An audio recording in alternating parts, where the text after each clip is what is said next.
నాగమణి అని. అమ్మ, మరి స్త్రీశక్తి పేరుతో మహిళలకి ఫ్రీ బస్సులు అనేది అందుబాటులోకి తీసుకొచ్చారు కదా చంద్రబాబు నాయుడు గారు, ఎలా అనిపిస్తుంది? చాలా సంతోషంగా ఉందండి. ఎక్కడి నుండి వచ్చారమ్మా? అమలాపురం అండి. ఎంతమంది వచ్చారు? 6 వచ్చాము. అంటే సుమారుగా ఈ 6కి ఛార్జీలు ఎంత అవుతాయి అమ్మా? మనిషికి వచ్చి 355 రూపాయలు ఎంత అన్నారండి. అవి మాకు కలిసి వచ్చినాయి కదండి ఇప్పుడు. అంటే మరి ఇప్పుడు ఈ 6 డబ్బులు మరి అప్ అండ్ డౌన్ ఆదా అయినట్టు అంటారా? ఆదా అయినట్టండి.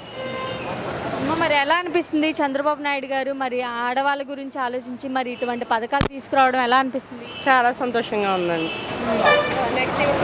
అమ్మ, మరి అలాగే డైలీ చిన్న చిన్న జాబ్స్ చేసుకుంటూ బస్సులో తిరిగే వాళ్ళు ఉంటారు కదమ్మా, మరి వాళ్ళకి ఈ ఫ్రీ బస్ ద్వారా మేలు జరిగినట్టు? బాగా మేలు జరుగుతుందండి. మాకంటే ఏదో గుడికి వచ్చాము, ఇలాగా ఫ్రీ బస్సులు వేసారు, ఓన్లీ అమ్మవారిని దర్శనం చేసుకోవచ్చు అని వచ్చామండి.